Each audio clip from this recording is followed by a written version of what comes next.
I guess we're on the air. Mm-hmm. And you get 2 talking heads. We talked about the power of 1 talking head. You're going to get double talking heads. So I just want to say thanks again for a great second face-to-face session. Kay and I took a few minutes and read the Muddiest Points. Why don't you start, Kay? Okay. The first one I have here is I feel that now I need to sit and play with the chosen media and get used to it, and then they'll have the muddiest point. Absolutely, play with it.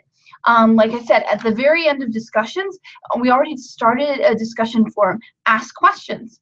Ask for examples. Whatever you want, that's exactly where you should put it. And we had a little the dialogue was a little tech today. Any questions that you have about the technology or anything like that, feel free, just add that to the media portion of it.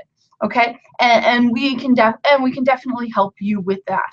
At this point, I think when we did talk about technology, I don't think we have to go over it again, because I don't think that there was any takeaway that you really needed to have from that. But if you have any questions, go ahead and put it there. Okay, still a little fuzzy about what goes into the pre-work section. I put all the online work for the week before in the face-to-face. Is that correct? Do I put homework in the instruction and practice? It depends. Okay, it depends. And for us, think about when we did the hybrid abridged worksheet. Okay, we put that in homework because we wanted you to do that there. While for the pre-work, we put other things that we wanted to extend what lesson we were going to be doing. So pre-work is really getting them ready for the next session. Think of homework as you're completing what already happened at the last session. I like that. And I'll just add, when you're doing your own hybrid course, both pre-work and homework for us are really that connection between one. So I think whoever wrote that Muddiest Point gets that. So, try to do the worksheet the way we're suggesting, but the lesson that sits underneath that is to tie the sections together in some way. And we're really talking about pre-work and homework doing that. Okay. No mud. No mud, but thoughts. I want to see an example of a hybrid course that gamifies, self-paces the online portion. Ours isn't doing that right now. I will look for examples. Yeah. I will tell you, I haven't seen a lot of great examples of hybrid courses that are publicly facing. So we'll keep looking for that. So someone asked about more information about the Emporium approach and dual channels. So I think maybe Kay could address those, if not here. If you want to look up Emporium approach, maybe there's an example. Actually, I will. Okay. So the thing of it is, when it comes to that Muddiest Point, I'll make a news item for that Muddiest Point, and I'll just put a link to. I'll give you like no more than 2 links to the Emporium model, and then the other one was the dual channels. I'll also give you a link to the dual channels. There's a couple pieces out there that summarize it really quickly. And it also is just about where is learning stored in the brain. And I am not a neuroscientist, so that's my disclaimer. But for the last year, I have been doing research into brain-based learning, active learning. And so if that's something you're interested in, Carrie Mitchell and I are running an Active Learning Institute this semester as a pilot. It includes a big chunk about brain-based learning. I guess my bottom line would be, as teachers, I definitely think it's incumbent on us to understand how learning actually happens in the brain, so we can devise instructional strategies and pedagogy and give students advice about homework that actually matches up with how our brains really work. If you want, if I were to give you advice on a book to buy, I would buy this.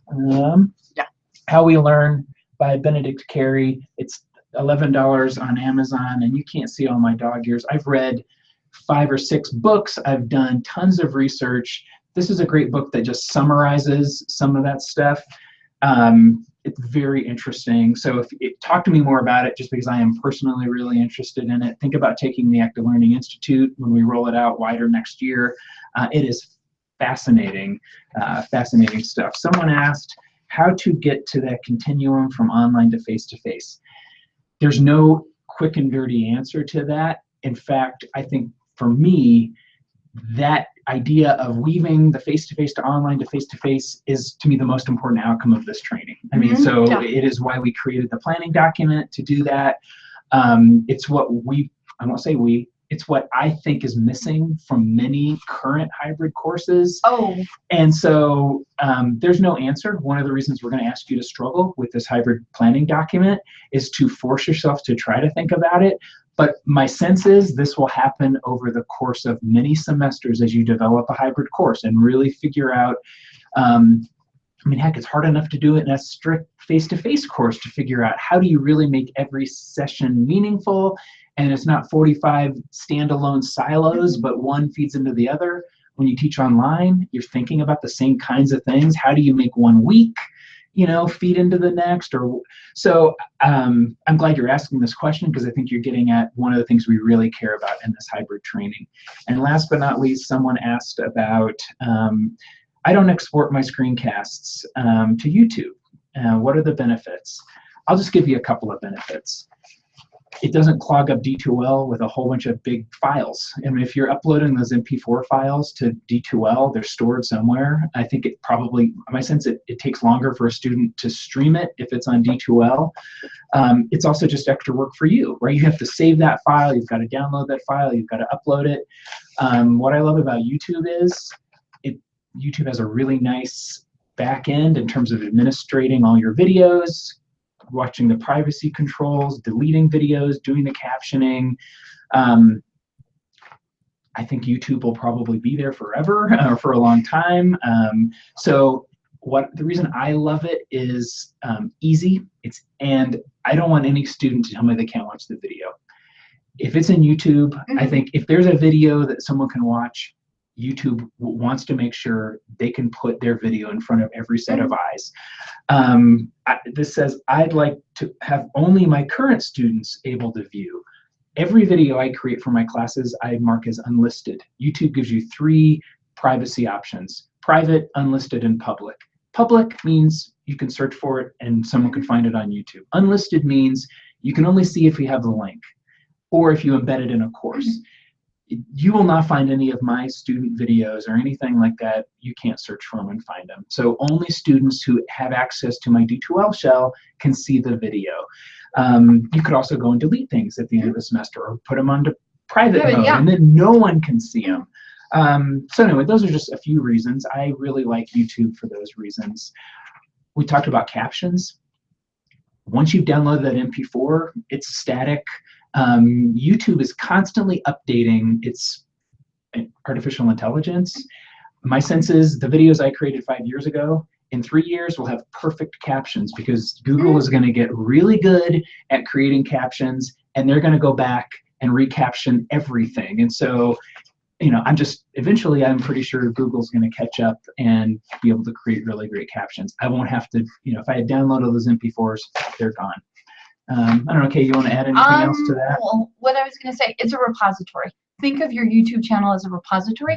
The other thing about YouTube allows you to make a playlist. So a playlist would be, oh, these 5 videos are perfect for this.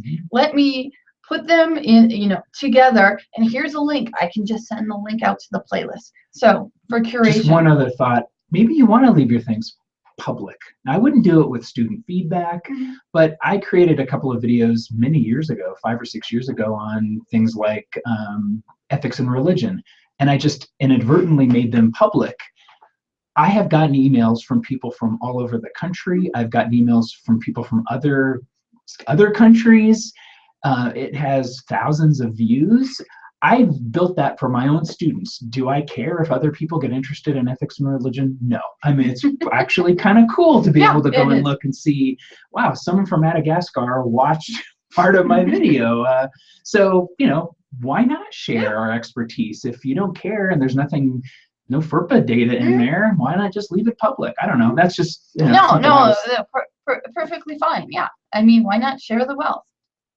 Leave it public. Thanks for the Muddiest Points, and we'll see ya. Bye.